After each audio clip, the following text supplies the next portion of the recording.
great, wonderful globe and world. I'm Sandra Volks, and we are here with Conversations with Sandra. And I'm really thrilled to be welcoming, I'm going to wait till her name comes, Marta Czajkowska. I love 10 out of names. 10. 10 out of 10. 10 out of 10. We used to have a lot of Czech families, Czechoslovakian families in the area, and they used to laugh and say, "Oh, Sandra, say that again. It's so nice to hear our name the way it's supposed to be instead of Canadianized." But I am really thrilled to be introducing Marta today. Marta and I have met because we're both writing our books, the Book of Sandra and the Book of Marta, with the book titles that we're working from. But today is all about Marta, and I'm just so excited to be hearing a little bit of her story and the challenge of this book. And we'll see where it all comes out. You know, we're all going to have to buy 8 books, don't you? There's 9 of us in the group. And they all sound like we're all going to be amazing when we're in the book. You are, I'm doing a little bit of history that I pulled up here. Your book title, working title, is Masters, not of education, not of science, Masters of Badassery. And you are here to welcome us to the realm of Badassery. It's really interesting because if I understand correctly, you are not a rock climber. You are tell us a little bit what you do. Yeah. I mean, they're big rocks. Right. Yeah, I consider myself an all-around climber. Which means I come from the time when climbers had to do all the things, right? So climbing on the side of the building, all the way to big Patagonian peaks. And I got into climbing when I was 15. It saved my life. It was a difficult time in my life when my parents were getting a divorce and I was desperately looking for something to hold on to. And so you held on to the rocks. I did. I definitely decided that this was where I was going to, what I was going to do in my life. At 15, I heard the word and I was like, that's me. And nobody in my family climbed. Nobody I knew climbed. So it was really that pull that we sometimes feel that we can't describe why we know. But I was so fortunate at 15 to know. Wow. And my whole life got organized, or I organized my life around that ever since I was 15. Wow. I was doing other little bit as well. And you are not from Ontario or Canada. You are not from the UK. Tell us a little bit about your background. Yeah, I grew up in Warsaw, Poland. Sorry, I interrupted you there. Start again. Yeah, I grew up in Warsaw, Poland. This was in the 80s. I was born in 82. So this was still, we grew up behind the Iron Curtain. And what I knew about the world when I was growing up is that we got the short straw behind the Berlin Wall. That's where the good life is, where people are happy, where people wear new clothes, where kids get toys and chocolate. Wow. So whenever I heard the term Iron Curtain, I was never quite sure what that meant. Berlin Wall, you could see it built there. But the Iron Curtain kind of always, I didn't have an imagination. I didn't see an iron, you know. Yeah. And if you can just speak up a little bit louder, if you can just tell us a little more about this Iron Curtain and the Berlin Wall. And it's interesting, you knew that there was something good on the other side. Yeah, after Second World War, the world got divided into the Western world and then the communist bloc, right? And that would be USSR and the Eastern Bloc countries that were answering to Russia, right? And so our government was not a free government. It was a government that answered to Russia, as many governments right now do. And so there was things like lack of personal freedom. There was no freedom of speech. All these things that as a little kid, I didn't care about. Um, but we knew, like we had food stamps and there was lines to get bread. Like that, you know, Oh, there was definitely a very different reality, which to me was normal. Having also awareness that there is a better world out there. We're just not in it. oh, wow. Oh, wow. How far back does your memory go into childhood of what it was like as a child as well? I know 15, Mhm. you just knew that's what I'm doing. But Yeah. how did it unfold in your younger years and up to your 15? It's, you know, such an interesting question for me right now because in the process of writing the book, I've been revisiting a lot of things that Okay. that created Mhm. who I was and who I am, right? Right. So I'm 43 now, so from this perspective, revisiting those stories and seeing them yet anew, right? Yes. Seeing Hmm. them with a different set of eyes. And you know, it back then we thought we drew the short straw, but we actually got to grow up in a place that was not as polluted by all the things that the modern world has. Life was simple. We had enough food. We didn't have anything else, but it didn't matter because, um, you know, back then people had more time. You know, I laugh these days when I go to my friends' kids' rooms and I go, "This is all the stuff that your kids have." Yeah. Like we had like sticks, you know. That's a good thing for me right now because I don't feel attached to all this stuff that, you know, that many people think that will bring him something, give him something, right? Oh, that whatever sweater or whatever it is, right? We We were just just didn't. talking about being comfortable, weren't we? We don't care. I'm a bit of an oddball on this side of the world. Um, and for many of us, we have to detox from this at some point. Say, okay, like we understand now that creating more stuff in the world is not helpful, and we have to go through detox. I never had to because we just never had any of this, and so naturally, for me, taking a path in my life which had to do, like I was living out of my backpack for years Oh, wow.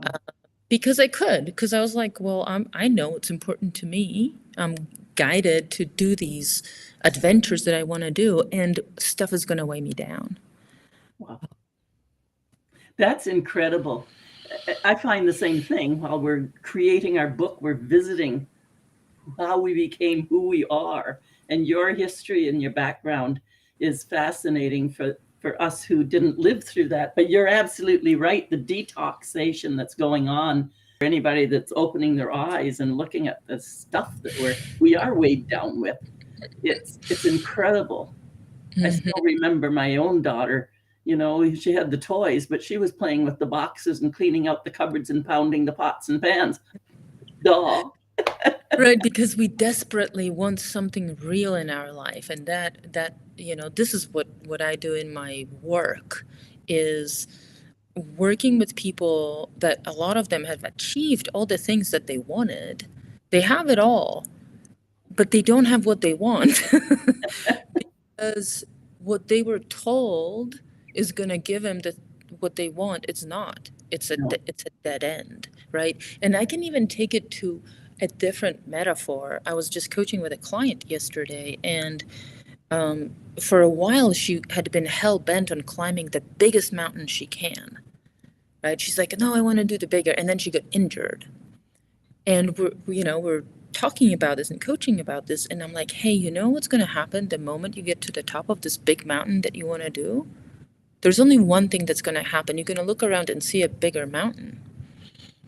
Mhm. And when you climb the biggest mountain, you're going to find yourself fresh out of mountains to climb, because if we don't address the real need on the inside, nothing on the outside will ever bring that to us.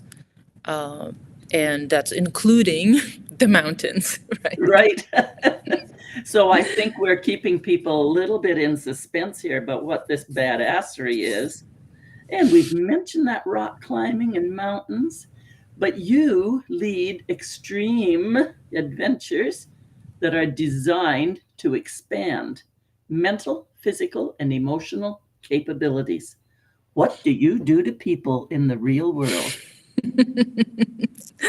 It is so true, I started, my story is sort of, I went and hung on the side of a mountain for 25 years, right? There's obviously more to it, but that was my training I was like, the world is kind of weird. I don't see my place in it. So I'm just going to go and do what I know Ah, makes sense to me.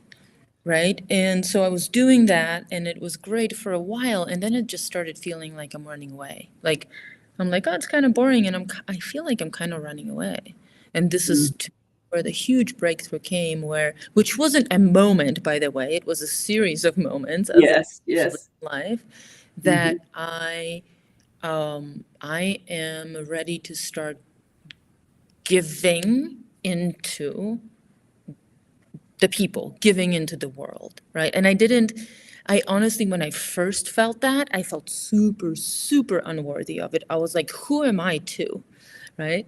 Who am I to? This question that we often ask when we're wanting to start something, but we don't know how and we don't have that confidence yet in ourselves. Who am I to? And so, that took a few years for me to decide, okay, I don't know if I'm the best person, but I can't any longer ignore that pull that I have to start sharing this stuff that I learned.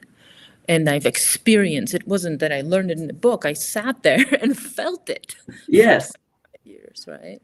That's what I always say, we kind of think, oh, well, we're writing our book and we're going to put everything in there, everything. So when we're finished with the book, I don't know about yours, but technically they could read the book, and if they really put the decades in and studied it, they could go and climb their mountains. And I'm sure even with yours, they may not be climbing the physical mountain, but they'd be able to climb those mountains. And with mine, they'd be able to dig out and detoxify and find that freedom and joy.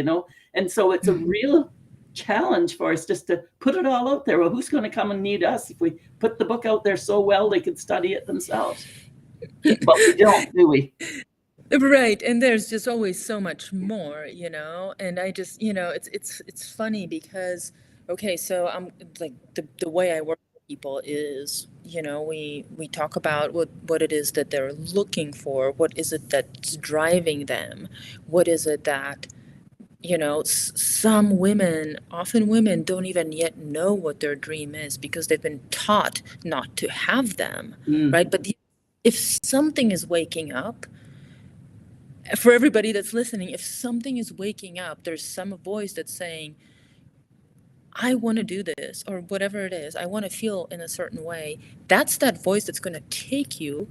That's your gate through which you have to walk through, like I did when I thought, this is done. Like I need to be putting my energy somewhere else. When you walk through there, and this is, usually when I start working with people, they don't know how anything is going to work. And so going in the mountains creates this environment that's smaller, in which everything shows up. All of your fears, all of your excuses, all of your insecurities, all of your power, all of that gets to be shown and magnified in this little box of the stuff that we do. When you see it, because we live in denial, we don't know that we do the things that we do because we're us, right? That's right. See it. So when we take it project it onto the mountain, right? Mountain doesn't care. Mountain does not care. We project it onto the mountain and we get to see ourselves back, and we go, oh, now I know. Now I know what it is that I need to clean up, where I'm out of my integrity, where I'm stopping myself and not being my highest self, where I'm defaulting to others, where I'm giving away my power, all of those things will show up right there. So if I go climb a mountain with you, I'm going to get all that. Now I'm just going to probably be with some of my listeners and say, don't get what you mean. I'm on the mountain. I don't care about what I was scared of back there. I want to know where to put my foot and how to hang on to. Mm-hmm. So take me through a little bit when we're right out there. How is all this stuff showing up that you're talking about? Mm-hmm.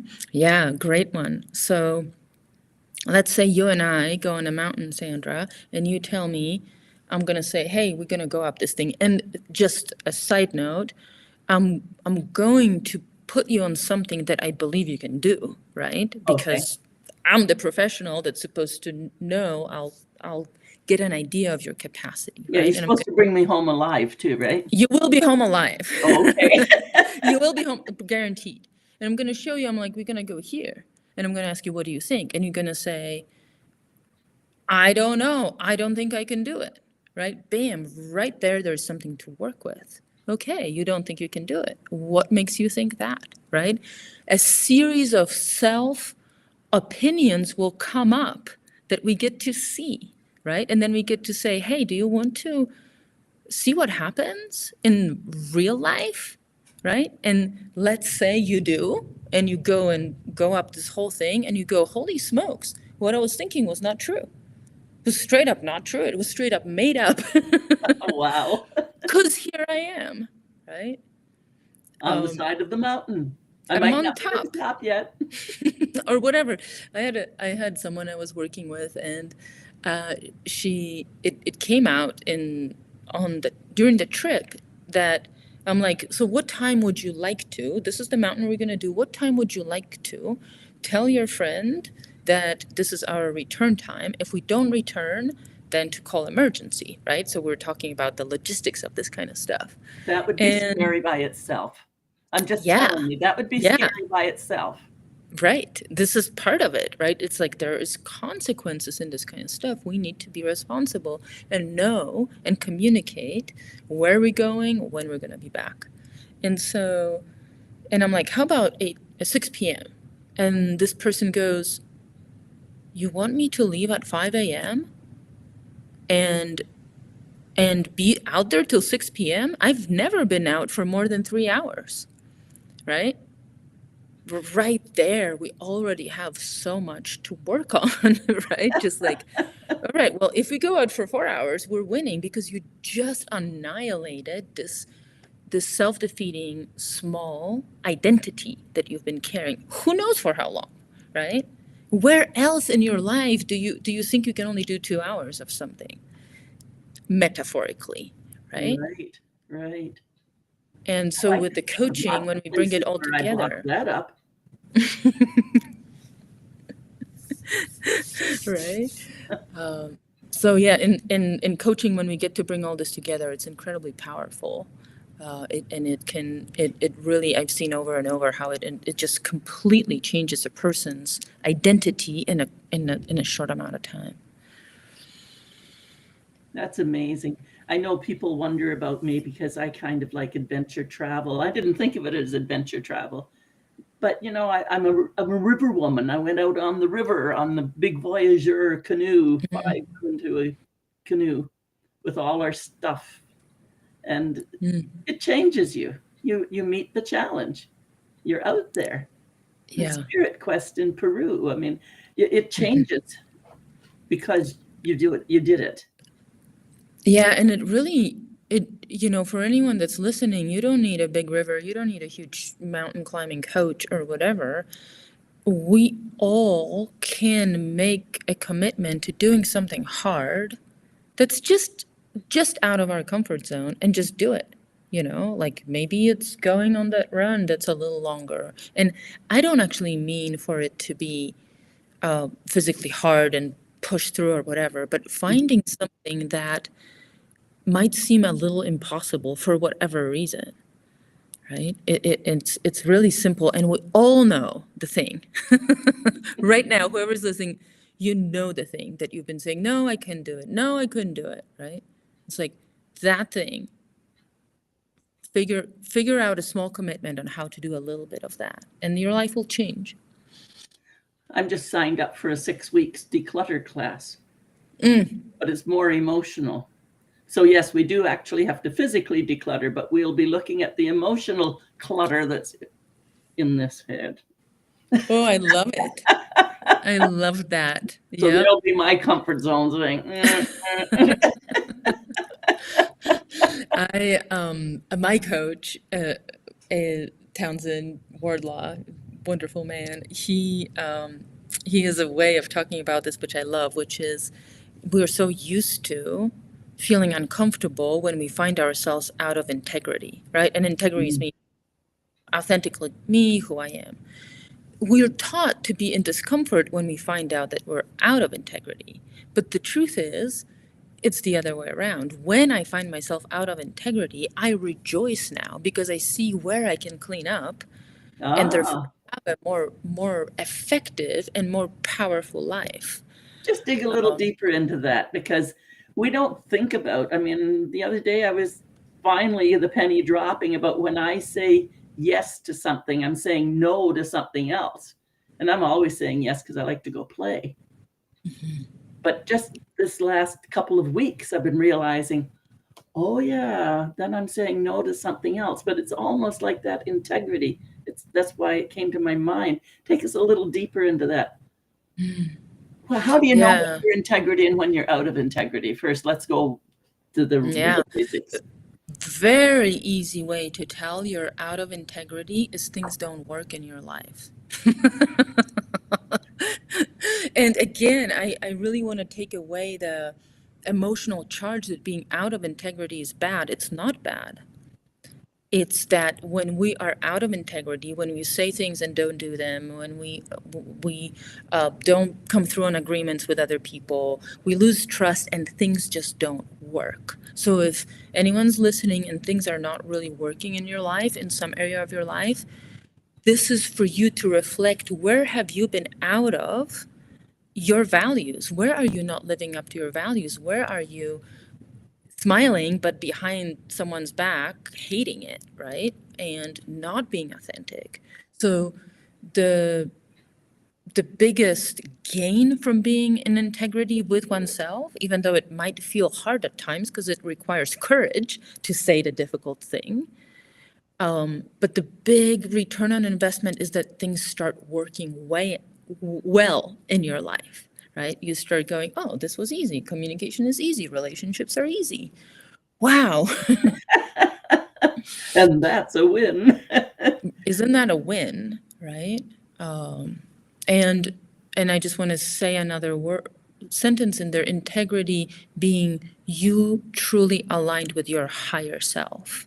Right? Because sometimes it's really hard to tell. And I know, Sandra, you work with positive intelligence, and I know that work really well. So helpful that it's so helpful to all of us to know which is called sage or higher self, and which is all the distortions or saboteurs that language uses. That we tear ourselves down with.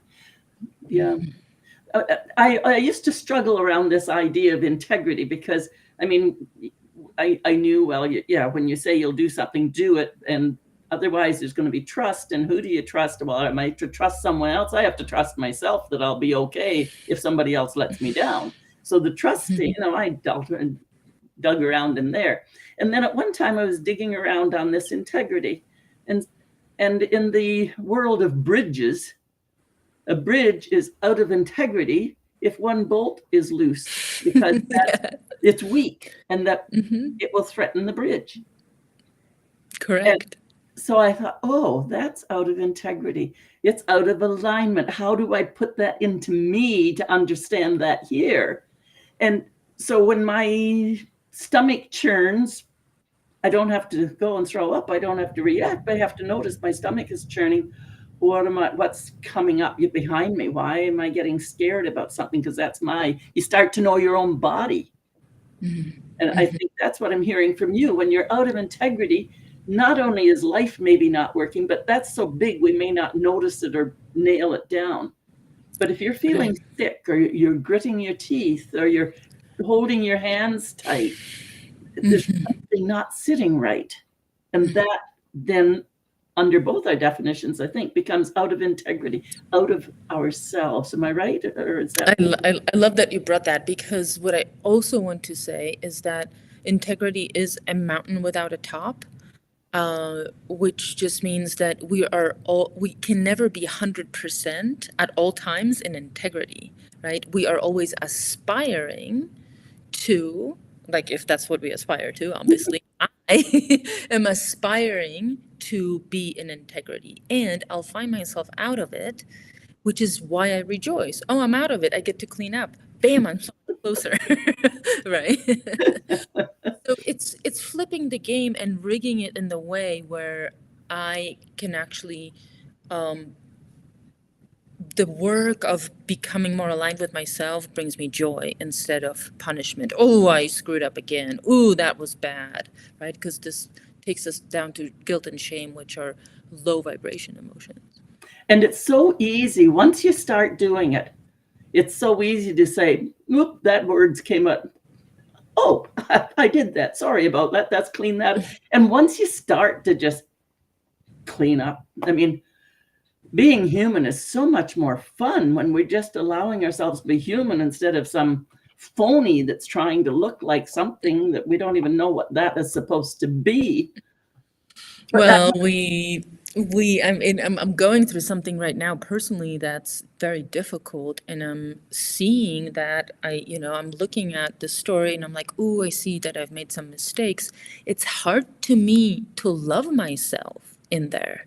It's easy for me to love myself when everything goes great on the mountain and we just had a big success. It's like, yeah, welcome, welcome. This is great, like everything is fine. When I find myself in circumstances in which it's hard for me to love myself, that's my work. Right there is where I get to do the work. And it's exhausting work, isn't it? So many times I think sometimes we flip this around because it really is work. You have to do the work. People will say, I want some of what you've got, Sandra. Well, are you willing to do the work? The same thing with Ellen. You want to write the book. Are you willing to do the book? Are you willing to put in the commitment? Do you want to climb the mountain? Are you prepared to practice so you've got the stamina to climb the friggin' mountain? And then you're just telling me there's no top on the bloody mountain. Now you've really out. What you just said reminds me, and it happens to me on the plane almost all the time, where I go to put my thing above and I have these big giant biceps, and like almost every time someone says, how do I get your arms? Right? And I just look at them and I'm like, ooh, it's just a lifetime of doing what you love. And they just go, damn it, I thought it was going to be easy. Yeah. But it's true, they're going to expect you to say that you're going to the gym on these prepared exercises. Right. I'm not very good on exercise business. But I love what I do. That didn't sound good, did it? I love what I do. I make some of that once in a while, and then I have to clean that up too. And I make messes. I don't. That's right. I'm getting digging in here. When I make relationship messes, I have to go and clean them up.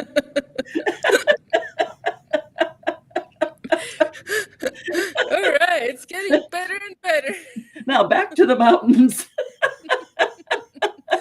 Well, how does in one? the mountains, you have to pack your shit out. Oh, that's true, isn't it? Mm-hmm. Oh, the same on the canoe. On the friends of mine went on canoe trip, and they literally had to take the poop can with them and bring it out. Nothing in, nothing out. That's it.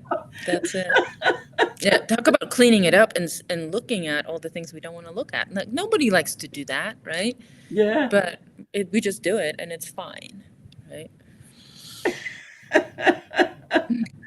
I'm just going to see what else I had here. Though now I'm going backwards to your bio here because this is still fascinating. Growing up in the confines of communist Poland ignited Marta's fervent desire for freedom. You just said that you weren't hungry. You had, life was simple. So why did you need freedom? Like, where did that come from that it bubbled up out of you that you were going to get free one way or the other, even though you had a full belly and a simple life? You had your sticks, you made Right. with them.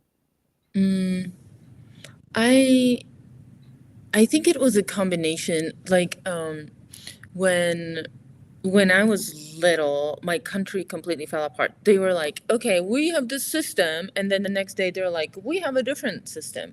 Oh, And as a kid, this didn't really affect me in any like way other than I realized all this is made up. Oh, you're telling me that this whole country used to be this, but it's now this because like overnight? and you That recognized at that time that that was all I made up? don't think so. I don't think I recognized this, but it shaped me anyways, as our experience shape us without us knowing what they are, right? Okay.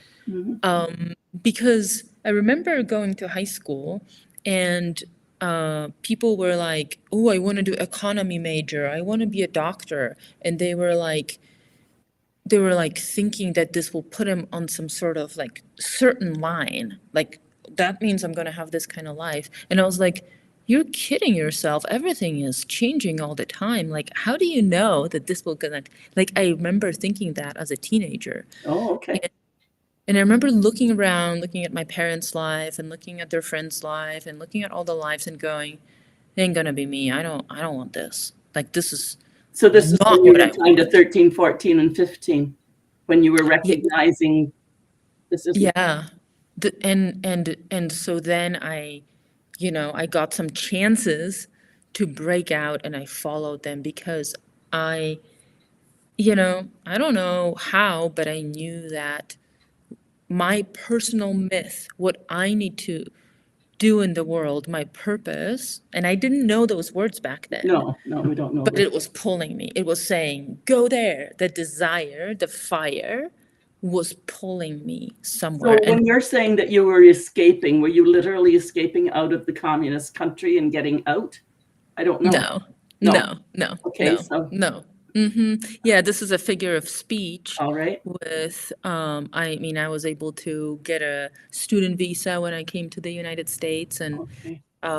right, so it was past the time where people had to, have political asylum or whatever, to get out. So, but as far as my family and the constructs of what was, what the life was that I knew, it definitely felt like I was running from it. I Yes, didn't it was so want that. ingrained by this time that Right. As it like is, right? We grow up in certain constructs and unless we have an awakening mhm, to get out of the village, Joseph Campbell yeah, style, we stay in a village and we might wake up at our midlife crisis or not. or not. And I think that or not is always so incredibly critical to remember. And it's not to judge those that choose No. not to either, because when you meet somebody who's never left the village, there's such interesting people as well because they've grown and expanded even within the village. Right. No, it's not. And we all have our journeys and we all have our myths to live, right? So it isn't better or worse. It's just that happened to be mine. Yeah, mine too. I have to fly. I have to fly. Oh, I'm going into this next part. You were forced to confront the fundamental question, how do I truly want to live? And you wanted to embrace a life of authenticity and fulfillment. Did the mountains do that for you until you decided, oh, now I have to go out in the world as well? I think the mountains raised me. I was my dad left when I was little. I became a parent to my mom. Oh, So yeah. I was, I mean, I was kind of an orphan in the world, and it was in the mountains where I could feel love and belonging, and I could feel in that little world I can feel some level of being taken care of and parented. So I think the mountains had to raise me until I was a mature person and I realized that I'm ready to come in and be in the world and bring my gifts, and that I have any gifts at that point, right? That I don't need to be a fugitive, but I get to come back and share that which I've learned. I love this. I'll be anxious to read your book because I'm just wondering if it will kind of follow the Joseph Campbell, the mythic journey, the hero journey as well. I'm kind of wondering about that for all of us, really, because I think there's no getting away from it. He just simply analyzed what was so. Yeah.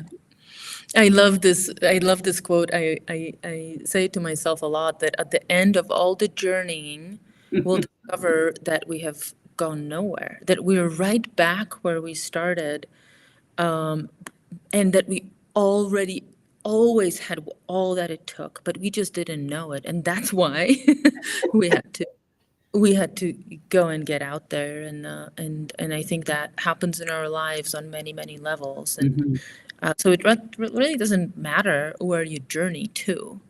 But I do think that the courage that it takes to listen to the force of desire that flows through all of us, that's where we really get in trouble, is when we don't. This is when we start getting sicknesses. This is when we are frustrated or resentful in our life, is when that life force that's coming up gets stopped by whatever thoughts we have.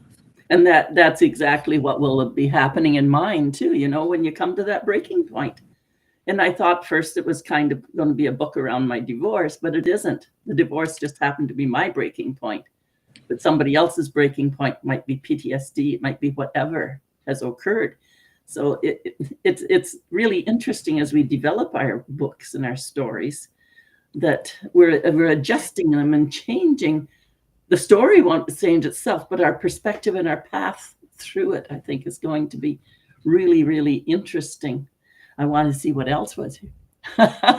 There's a photograph here of you literally hanging by one arm, and there's nothing under you. There's kind of the rock is kind of there, and your feet are hanging out there. And I'm like, oh my goodness. Marta has been hanging on the side of a mountain for a quarter. But what you didn't say is the look on my face, because that's what I really see it really. It's very, okay.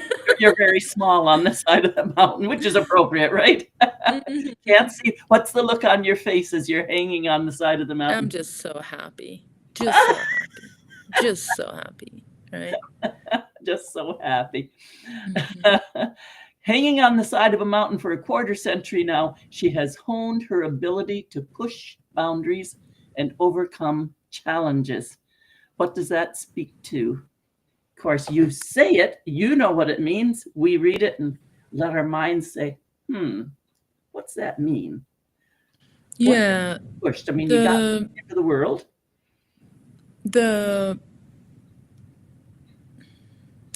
is how I see this. Life is difficult for all of us. Life is designed to be difficult so that we evolve. The nature of the world is evolution, so we're put on this life to evolve, right? There's two types of challenges. I mean, there's many, but I just categorize them into, which is one is that the life throws at us, and the other one is the one that we decide to take on. And so often we feel so boggled down by all the stuff that's getting thrown at us that we don't think that we can create any sort of goal for ourselves because we're already getting hammered so much. But the difference is when we choose to pick out something that's going to push our comfort zone, what we're getting is an incredible amount of resilience, because we are seeing that we can create something that feels impossible in our minds and then go and make that happen. And that is, we talked about all the different things that we gain in the world. That's something that nobody can ever take from you. Everything that you've developed in yourself is something that no economic failure can ever take away from you. And so for me, there is so much value in picking out these challenges for ourselves that we want to be part of, because they can help us develop so much resilience and confidence, and truly also create incredible things in the world. It's beautiful. I'm really, really very blessed that you're here on this interview with me today, this conversation. I don't really prepare all the questions. I just get curious once we're on. But Marta's greatest climb ever is helping you conquer your own limitations and build a life that's wild, free, and awesome. What would you like for your closing comments for today's talk? And following that, how would people get in touch with you if they're mountain climbers? I do have one friend who's climbed all over the world. I'll have to connect you. So I don't actually work with people that consider themselves climbers all that much, just because they probably already know how to use their mountain climbing in some way to grow themselves. Who I mostly work with is I work with women in the third stage of life that had What is the third stage of life? they've done their career, they raised their kids, and now they're sitting going, now what? Oh, Like, really? I don't know how to do things for myself. I don't know who I am. Like if I can't do something for my kids or my family, or then I'm lost. Like, they haven't invested in themselves for a long time, and they don't know how to start. And so Empty nester type of. yeah, and it doesn't like, It doesn't have to be that, but your life all of a sudden is empty. You look around and there's something out there, and I don't know where to go get it. Exactly. And in that place, like, the end goal of our coaching is not so they climb the mountain, and they will, right? Whichever the mountain is that they want to do. But in the process, they'll discover what it is that drives them, and they'll gain the tools and the self-reliance to go after that, so that their third stage of life can be this incredible place of contribution into the world, because that's what fuels our light and our life force. And so then they get to live a life of contribution, and with all the skills of taking care of self and having positive relationships and all that other stuff that we all want. Wonderful. And how would they get in touch with you, Marta? Yeah, so I run a group it's a free group for women called Bold and Free. And this is for all the women that are ready for their next chapter. I have a website. Website is called mastersofbadassery.com. Everything that I do is on there. All my mountain adventures. My signature offering is called the Threshold, where wherever you are, you can come in, and we can meet and design a 3-day threshold adventure for you to see what might be on the other side. So there's a Threshold, and there's Bold and Free, and that's all on my website called Masters of Badassery. Wonderful. And I think we're going to wind that up for today, but I am just thrilled to have gotten to know you, and so glad that you've come and had conversation with Sandra. And I am Compassionate Queen of Straight Talk, and bringing some speaking up and clarity into lives. Yes, you are. Thank you, everyone.